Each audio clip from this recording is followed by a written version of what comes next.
All right. Hey, good morning. I'm Bob Gibbs, and I'm going to present a market analysis that we did for the downtown and the city in general.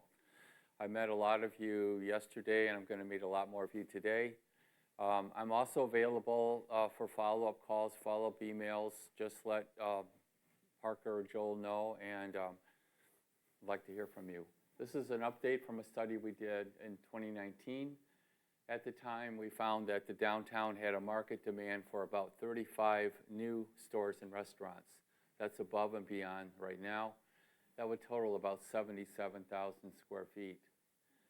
Today, a lot of those stores have opened or expanded, and so we're finding a demand right now for about 20 new stores and restaurants, totaling about 42,000 square feet. And what that means is the new stores could be a brand new store opening, moving here, or it could be one of your existing stores expanding and grabbing that market share. We are quite interested in being here again. Allegan is sort of the classic American town.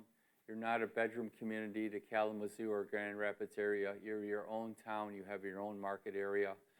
And fortunately, one of the most beautiful downtowns that we've seen in a long time. It's extraordinary, the enthusiasm I've heard from people that work here, that have stores here. And what's unusual is that the retail sales are high enough, we are told, that it can support new businesses, or you can support your own on the business. Right now, the downtown, for perspective, has about 200,000 square feet of total first-level retail and shops, which makes you the size almost of a medium-sized mall.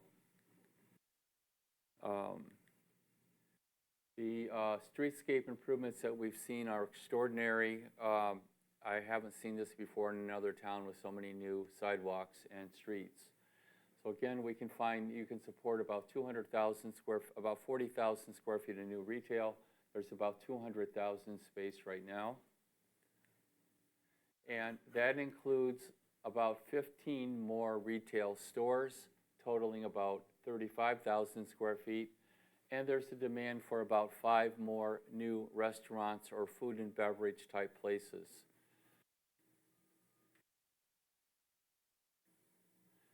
The town itself, as you know, is surrounded by agriculture in the general area, and that gives it a very defined market trade area. We're estimating that this blue line, this is Allegan right there, we're estimating the blue line will capture about 60% of the sales. In other words, the people that live within that blue line, we think will generate about 60% of the sales. And then you can see how you're surrounded by other towns, Plainwell, Kalamazoo, South Haven, etc. This is a classic donut. You're at the classic hole in the middle of a donut. You're surrounded by a lot of shops, but within your own area, within about a 20-minute drive, except for Plainwell, there's not much to go to. Overall, the people living within that blue line last year spent $350 million on retail. Now, we get charge card receipts, and we know from your MasterCard, your Visa cards, whatever you use, that people living within that spend $350 million. Of that $350 million, we're conservatively estimating that your stores can capture $12 million. So we're still projecting that about 98% of the spending is going to occur outside of that area, which is a very conservative number. These green things show how far you could go with a 10-minute drive. So this is just classic Kalamazoo, South Haven, Holland. They're all within about a 20-minute drive of the downtown shopping area, which is further than they'd want to drive on a basic type of trip. Within a 10-minute drive, there's 12,000 people living there, and they have an average income, a fairly high average income of $80,000. The one thing that's different about Allegan is that there's not a lot of middle. There's a lot of people that are earning in the modest incomes, maybe $50,000, $60,000 per year, and there's a lot of people that are earning in $90,000, $100,000, $120,000 income. So the average is a little misleading. Within a 10-minute drive, there's, again, 12,000 people living with Allegan with an average household income of $80,000. Within a 15-minute drive, there's 35,000 people with an average of $90,000 household incomes. This is significant because when retailers open new stores, they want to see 25 to 30,000 people. So statistically, the demand is here for many new either franchise or brand retailers to open. Within the trade area, there's about 17,000 workers, and last year those workers spent $50 million on shopping and dining. We think there's a very realistic opportunity for you to capture about 3 to 5% of their spending conservatively, and a lot of your restaurants could boost sales if you could attract them to come here. There's also a lot of businesses here. Parker made this model for me, and there's over 120,000 businesses, 120 businesses within the downtown area, which is a lot for a town of 5,000 people. The downtown itself is just picture perfect. You've had a lot of restored buildings. You have a lot of other buildings that are being restored, and we've seen a lot of buildings that have been restored to a very high level. The state has been offering grants. The city has assistance available. And the standards here are quite high. The map here shows the incomes according to census tracts, so you can see Allegan in the middle. It's generally surrounded with very high incomes, more middle, moderate incomes in the middle. These people living in these areas, we've interviewed them and spoke to them. They would very much like to come to Allegan once they know about it. A lot of them just don't know you're here, and I think you're offering the experience they'd like to get there. So if you are a business or the DDA or others, if you could target those areas, I think they would want to come here. Here you can see the median household incomes of $55,000 per year. These are the grocery store sales. So we bought the credit card sales at the grocery stores. And you can see Allegan, of course, has a very nice new grocery store that's been recently purchased in the downtown. But you're surrounded by areas that just don't have any basic grocery store services. This is a map of the median home values, and you can see again, you're generally surrounded by very expensive, high-value homes that our study and people we spoke to said yes. When we showed them pictures of Allegan, they said, yeah, we'd love to go there. Where is that? This is the commute time to work. You're not a bedroom community to Grand Rapids necessarily, but a lot of people are still commuting some distance to their work. And then this is the population densities. These are census tract cells, and you can see, of course, you're in a very low medium density region. The average household incomes in the city are about $65,000 per year. But the highest 15% of the incomes are earning up to $100,000 per year. So again, you've got very high incomes, very moderate incomes. And we think that a lot of the people in the higher incomes with more disposable income are not shopping here, but they tell us they'd like to. The architecture is state-of-the-art. The streetscape and the plazas that have been built are the best that I've seen. And it's just kind of surprising to see a town of your size that has the infrastructure, the parks, the waterfront parks and such, that we only see in cities that are much, much larger. The waterfront parks especially are unusual with the boardwalk and such. Those were parking lots. I understand that there was a parking lot of 200 cars one time on the waterfront that's now been turned into a park. That's really extraordinary. And we lecture a lot. I teach a lot of classes in retail. I use Allegan as a textbook case study of how you can take a sleepy town and turn it into a vibrant, walkable downtown. So we do buy credit card data. Last year, the people living within what we call the trade area they charged $350 million on their credit cards. Allegan's, your stores captured about 70 million of that. We buy data on your sales. We actually can find how much your store is selling. We find how much people spend, and we have mapping that shows where people live that shopped in your store. So I can say, what store they went to before, what store they went to after. And of the 70 million and of the 350 million, our projections is that Allegan can capture 12 million. We think you can capture about 3% of that $350 million that's being spent right now. That's very conservative. A number of the businesses here told me, a number of the businesses actually shared with me their sales. And the sales that I heard are higher than average. And one thing that's unusual is that the sales are high enough for most of you that you can afford to pay market rate rents. In a lot of cities of your size, you just can't afford to pay the market rate rent. And a lot of you have owned your own building. So we found the statistical demand right now for 20 new stores. That includes apparel, jewelry, shoes, hobby store, toy store.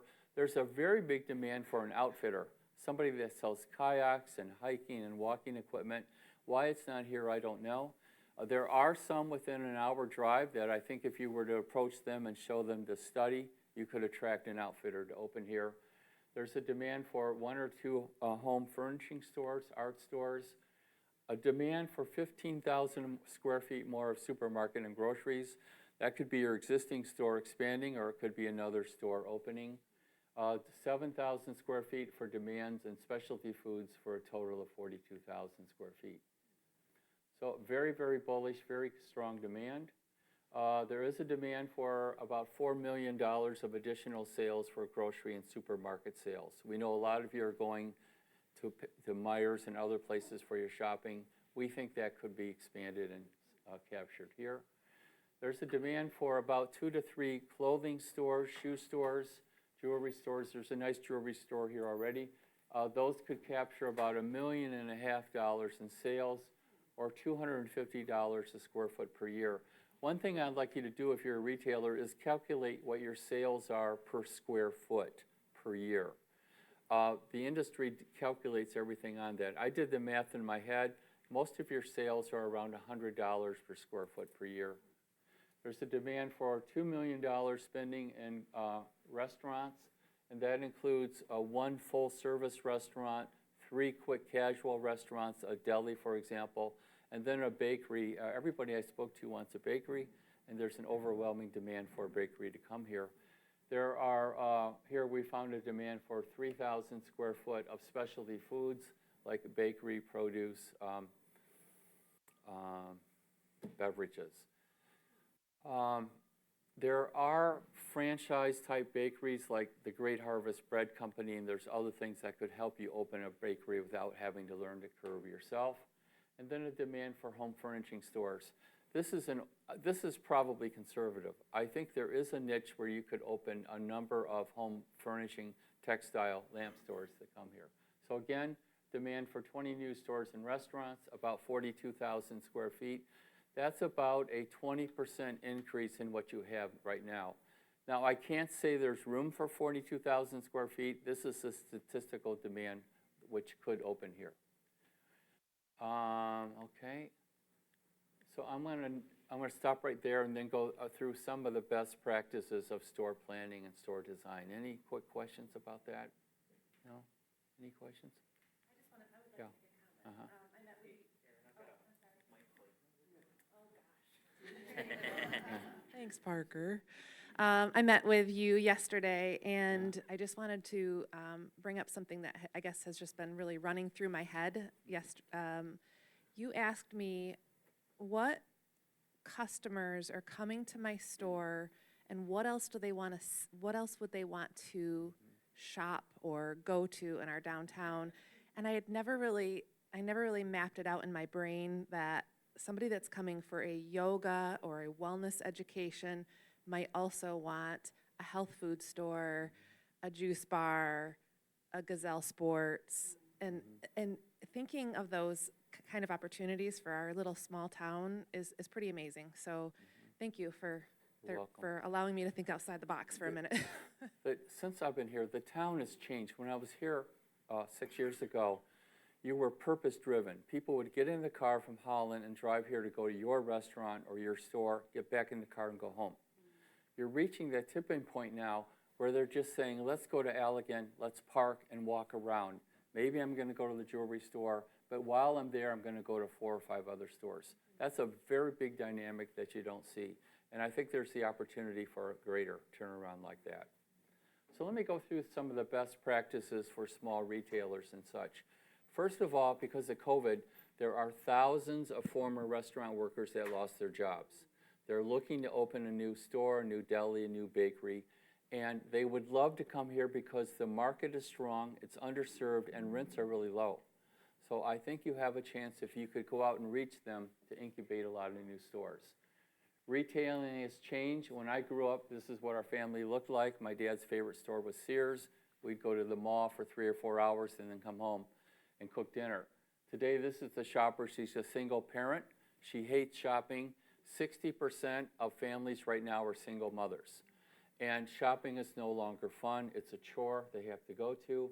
Families are very much cutting back on the budget, in part because people have seen no growth in wages. In the last 50 years, statistically, wages are flat. 50% of people right now last week shopped at Walmart. Half of America goes to Walmart every week. For a lot of people, it's an upscale store. We just did focus groups in South Montgomery, a very low-income, below poverty line area. And it's interesting, the single mothers who were in their early 20s said they like going to dollar stores. Dollar stores are very popular right now, and she said, I like the dollar store because I don't have to get dressed up like I do when I go to Walmart. You know, Walmart is her go-to store. The 20-year-olds and millennials don't like to shop. They don't want to waste their money on clothes. They like buying used jeans. They want to spend their money skiing and going to Europe and having fun. And they love hanging out in coffee shops, taking up the table 3 or 4 hours and using your internet for free. They're not very sensitive. Right now, people will go into a shoe store, try on the shoes, see what they want, and right in front of the salesman order it at Amazon. They are addicted to Amazon and ordering online. But if you have a downtown like this, they will come here. My son goes to school in Scotland, and he gets a haircut every week, which is unusual. And when I went there, I found out why. So, you know, your job is to get people to buy things they don't necessarily need. Retailing is the hardest way to make a living in the country. Most of the malls are closing right now because they're too boring. And the big winners in COVID have been small resort towns. Howland, Petoskey, all the small places you can go and be outside are the hits. Allegan has that potential. You're just not known. You have the market potential to be one of those places, and there are thousands of people that want to open restaurants. The retailers are leaving the malls, and the retailers have been struggling, so they have a new thing called vanity sizing, which is a nice way of saying lying to you. They changed the tags in your shirt, so if you used to be a woman a size 8, now you're a size 6. It's the same size 8. It's just when you see a size 6, you will buy the dresses. The other thing is these retailers are now opening a lot of stores. Barnes & Noble, the bookstore, is opening 1 store a week for the next 3 years. Ann Taylor is opening 300 stores in the next 3 years. As it turns out, people are wearing shirts again. Men are wearing pants. Women are wearing dresses and dress clothes. And so there's an explosion, and if you're in the retailing business, you have the opportunity to catch that. Now, I come from the shopping mall industry where we use tricks. We know how to I made you turn right in my mall. I knew how to make you stop. I know how to make you walk in circles in the mall. I apply that to downtowns. Here's a town that we worked on where this store needed more sales, so I had the police chief paint all the crosswalks to go to his front door. It's really something that helped him. There's all these rules. There's something called the 8-second rule. It takes 8 seconds to walk past your storefront. As a retailer, you have 1.5 to 2 seconds to get their attention and to go into your store. One criticism that I have for many of the stores is you just have too many things in your window. Your sign is too confusing. Remember, you have about 2 seconds to get them to go into the store. And then this is just a model of somebody that we helped in another town recently. His name was Andy. His sales were down. The city took away all of his on-street parking, and he lost all of his business. And my job from the city was to help Andy increase his sales. So he was a former school teacher that had never had a store before. A lot of you had another career in opening his own stores. Andy said he needed permission to put in 3 more open signs. He said he didn't have enough open signs, and if the city planner would let him have more, he would do well.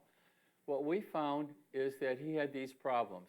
You know, he had actually dead mice in the window, dead flowers, stacked chairs, dirty glass, an unpainted front door. By the way, almost every one of your front doors is really ugly, okay? Some of them have bacteria you can see growing on the door. You really have to clean and paint your front door. So with Andy, by the way, you know, nobody could tell what he is. He's a deli operator. So we said, Andy, move the refrigerator to the back, put the tables in the front. People will go into a restaurant if they see other people eating. They won't go into it if they don't. And so really for about $100, Andy tripled his sales just by doing these basic tricks. A lot of you could do that, I think. One of my favorites is that if you put the back wall a bright color, more people will go to the back of the store. This is called the front and center display. This is to get people from outside into your store. When people go into stores in America, they walk counterclockwise. They like to walk in circles, and then you put your more expensive, more profitable merchandise in the middle. The retailers now are getting very sophisticated at making you see things. So this is called the vanishing point. The entire store is designed so that when you go in, you look at that back spot. This is Tiffany's, a very expensive jewelry store. You can see how it's designed so that you see that plant, so you go to the very back of the store. The retailers now are painting, and restaurants are painting the entire store white. And so it's the new thing, especially a warm white.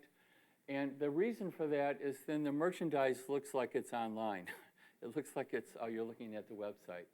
So they're all borrowing from Leonardo da Vinci. You know, he put a vanishing point going to Jesus. It's just a very, very basic old world principle. Now rents are usually 10% of sales. So there's a 10% sales tax on what you buy. If you bought a $300 handbag, the landlord would get 10% of that rent. So you can figure out what your sales are per square foot. Generally, rents are 10% of sales. So if you have $200 in sales, generally you can afford the $20 per square foot rents. All these stores are leaving the malls are closing, and many of them want to locate in downtowns. Now you're not going to get a Williams-Sonoma downtown here, but you should know that there's tens of thousands of retailers that don't want to be in the mall, they don't want to be in a strip center, they want to be in a walkable town that is a can-do town. This is a can-do town that has new streetscapes and such. And to get them here, you just have to go out and find them. And then, you know, Barnes & Noble's opening one-store book. People are buying books again in person. They especially like to go with their children. These are very basic principles about your storefront. You should have at least 60% clear glass. All of you do. The glass should be washed at least once a day. The doors should be washed 5 times a day.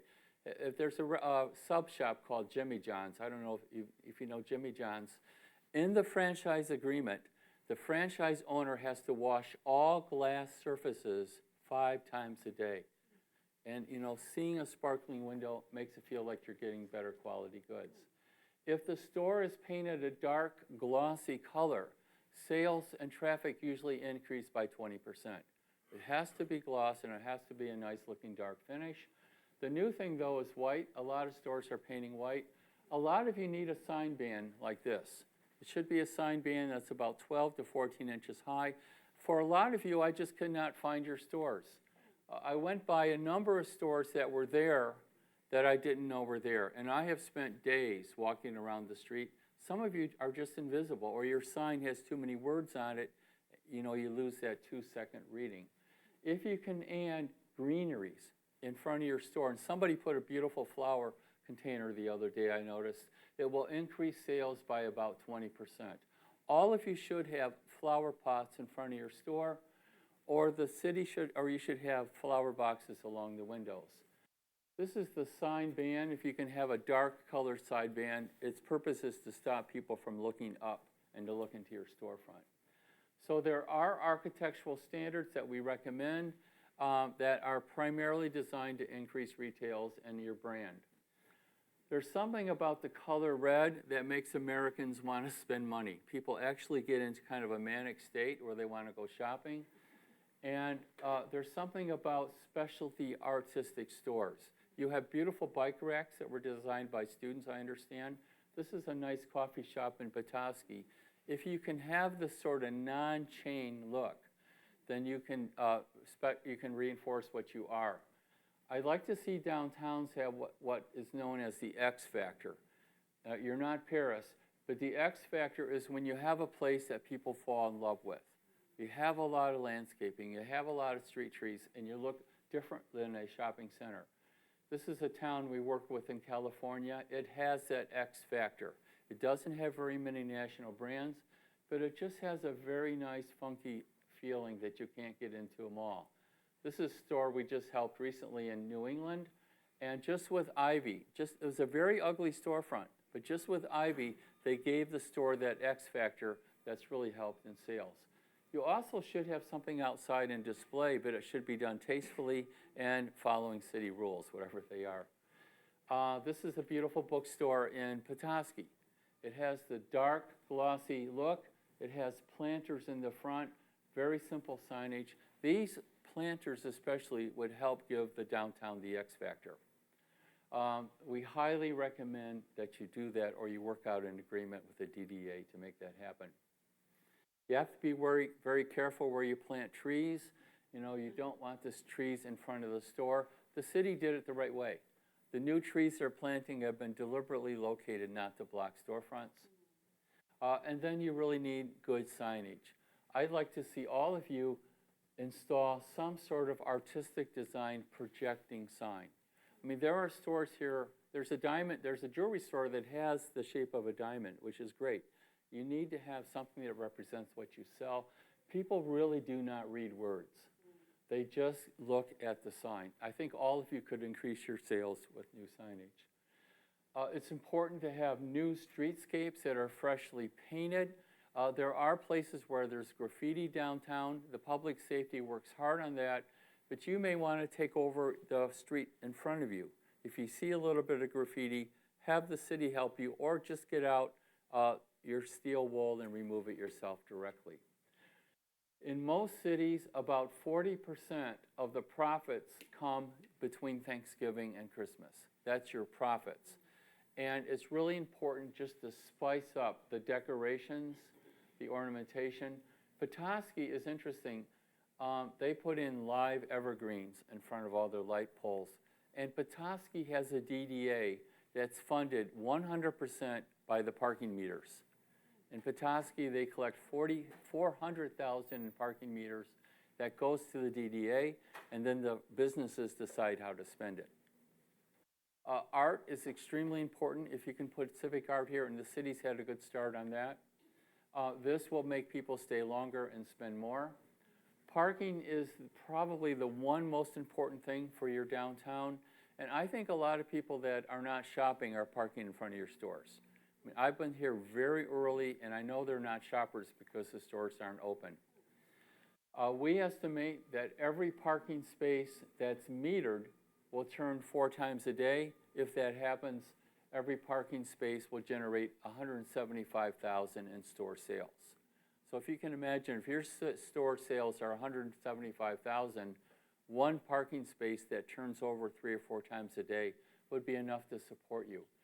Allegan should not have parking meters yet. I think you may get to that point where you have so many shops you will need them. Store owners love to park in front of their stores. That should really be discouraged. If you know someone that's doing that, you need to nicely ask them not to. When you do get meters, don't use these, use those. Use meters where you can put in a corner. These require that you can read and follow directions, and that's really hard for most people to do. Here's a woman that can't read or follow directions, so she's having a hard time. There are 12 people waiting to use the kiosk. Kiosks are just too hard. Don't use them. In the new city, we design a lot of new towns. This is one we worked on in Georgia. We put parking meters in the new town on the streets so that they can always park there instantly.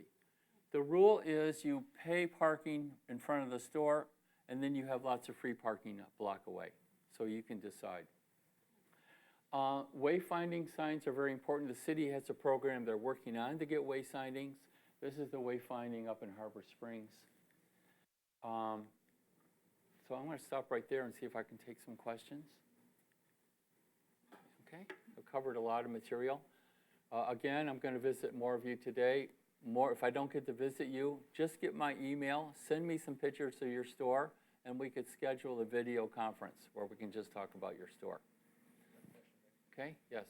So that is a lot of material and a lot of best practices. The reality is that most small business owners don't have the time or resources to rebrand, repaint, reorganize their entire space in one go.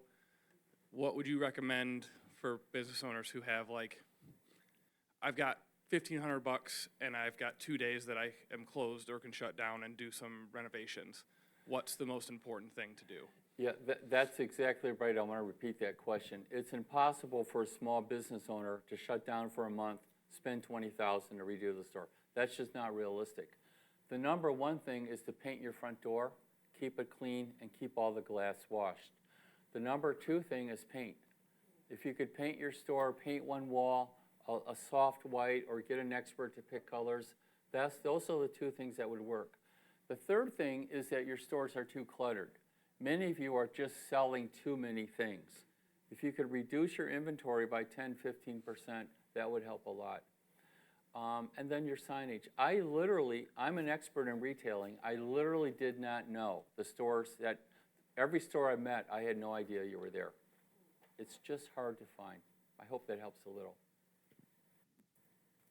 Paint goes a long way, and a lot of the most successful retailers paint one wall a new color every year. Just pick one wall and it'll look like you're a new store. Okay, anybody else? Any other questions? Sure, yeah. So the first part of this was a statistical analysis of what the numbers say we can, garner in new or support in new retail.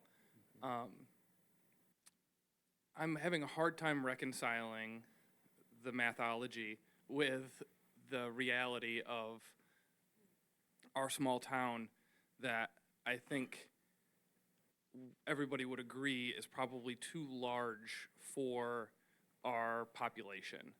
And so how do we justify to retailers and prospective businesses, yes, this town has had 30% or 40% of its storefronts empty for the last 20 years, but not this time.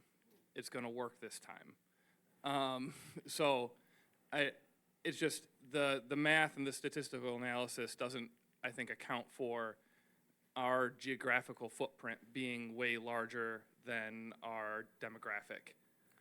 Great question. The question is, statistically, we're showing a demand for 12 million square feet, $12 million of capture.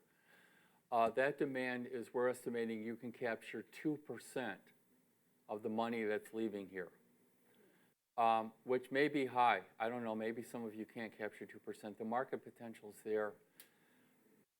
You're at an inflection point, though, where people are starting to come here that aren't going to Saugatuck, for example. A number of businesses said, I moved here, or my business is here instead of Saugatuck because there's no parking, or rents are too high. The market demand is there. A lot of your stores, though, are just missing it because of very basics. I've been to some restaurants and other stores that just have the wrong colors, they're wrong size. A lot of these vacant spaces are here because of the landlords, where the landlord makes you take it as is, you have to put in your own furnace, they're just unreasonable. A lot of the vacancies are for non-market reasons. This surprised me. Every retailer I met said the sales are high enough to pay their rent and give themselves a living wage, which I never see. That's the case. Thank you. Anybody else? Yes. So Thank you. Okay, so my name is Landria. I own the Sassy Olive, and I think I love Alex. He's a little more pessimistic than I am, and that's why we get along great. So I will say that you kept reiterating that people don't know we're here. And I agree. I have been aggressively promoting Allegan. A lot of you are probably aware of my social media presence. And I have been very consistent recently, and we have seen a humongous uptick in sales and a lot of new people because they just simply didn't know Allegan was cool. So put yourself out there and promote your store because it is our jobs to get people in our doors. Yeah, and I want to be realistic. You have the hardest job in the world if you're operating a store. You know, people are fickle, they cheat. There was an antique show here recently, I understand, where one restaurant said they had to shut down the kitchen because there was such a long line to get into it. And we met some of the people that did an antique show, and they said, yeah, I'd like to shop here. The stores were closed or they didn't have what I wanted. Yeah, that's a long answer. If I were a retailer, I would open a store in Allegan today. It's a really interesting can-do town, yes.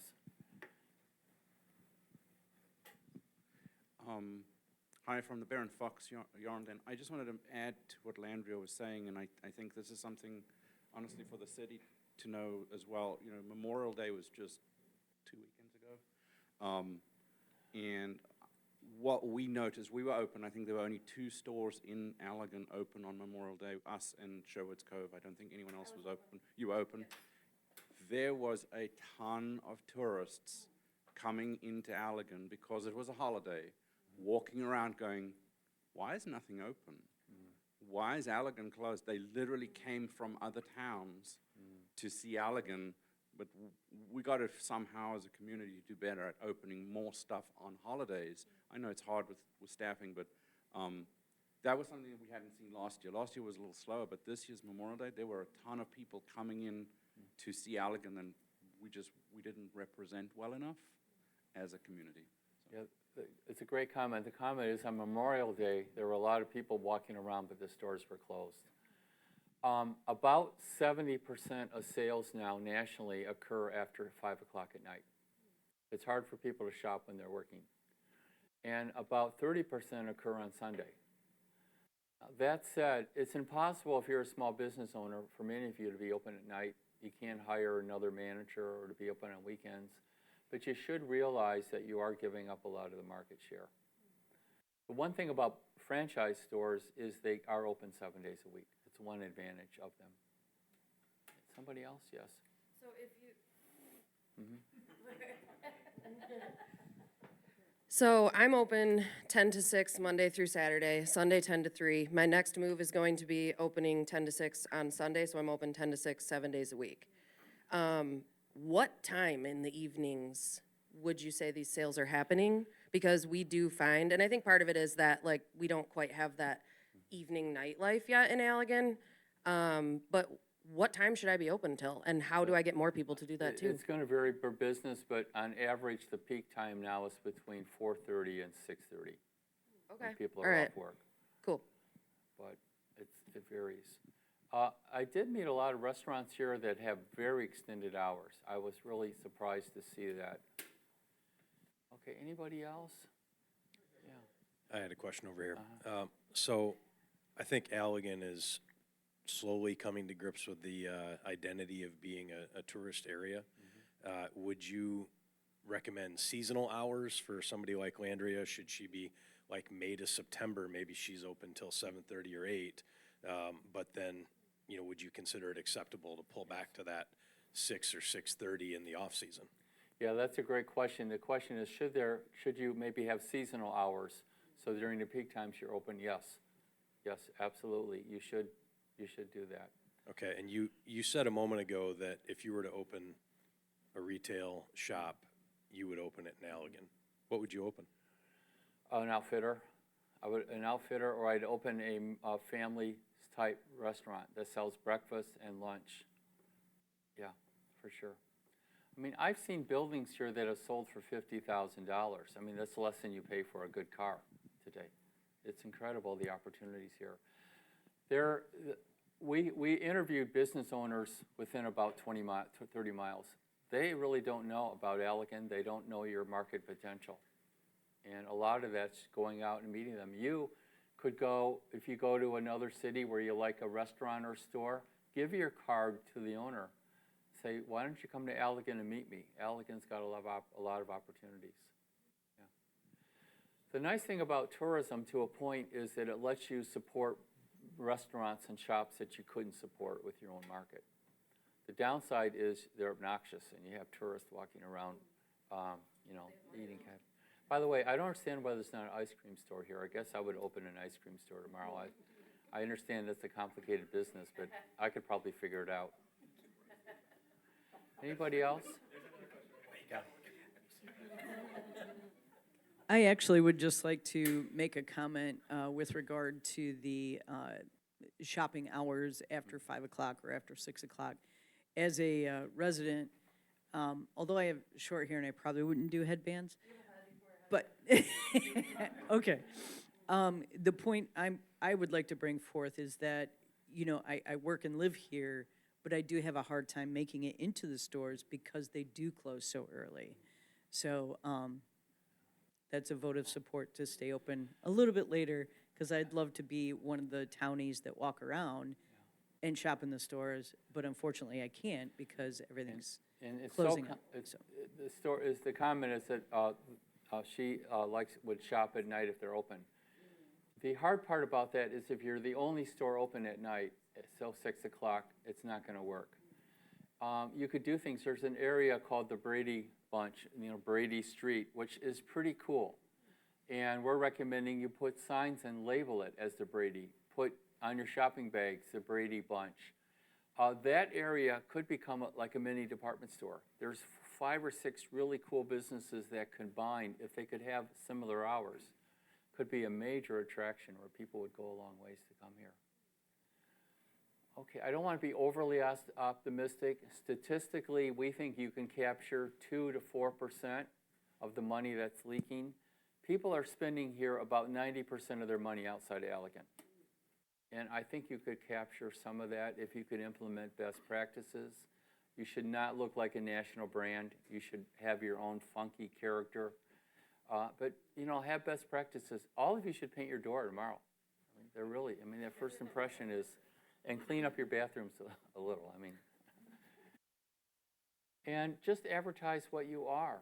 The store, the retail mix here, I went to a beautiful florist yesterday, the yarn shop. They're really great stores here. They're just what people are looking for to get while they're on vacation or when they're here for a weekend. Okay, Parker, anything else? Note, and I'm speaking into the mic as well, so we're recording this like I told Landria earlier, so that way anybody who's not here can go back and watch this, or if you guys want to reference it again, we'll make sure that you have the the availability to do so. But there was a statistic that you shared, Bob, about, I think you misspoke and said 120,000 businesses, and then corrected to 120. Thank And you. you corrected yourself, but here in the back, we all kind of like raised eyebrows and we're like, wait.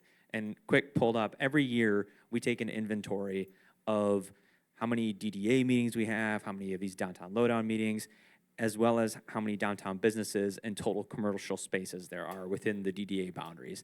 The DDA boundaries expand a little bit farther than most people think. It includes Harding's. It stretches like to the police department in J.C. Park, the Ace Hardware building, and then also to the other side of the bridge where Timber and Riverside Market is. And then as far as the Griswold, I think is that direction. The count that we had for this past fiscal year, there were 115 downtown businesses and 127 commercial spaces available. These are businesses that include services, offices, occupied, open businesses, but that's still a very large number and many more than most people think or assume. So just wanted to back that stat up. Yeah, that 120 businesses is amazing. That's what you would see your population is about 5,200 people. 120 businesses is what you'd see in Petoskey, for example, a town 3 or 4 size is larger. The downside of that is you don't look like you have 120 businesses. You're hiding yourself, so your signage is confusing. Okay, I hope to hear from you. Get my email from Parker. Send me photos of your store. I mean, the city hired us for our most advanced study. You should also get our study. It's available for free. Read about it. It shows in detail the demographics, the spending of those people, where they live, and things like that. So the study is really designed for local businesses to help your sales or property owners. Okay, thank you very much. Look forward to seeing more of you today. Thank you very much.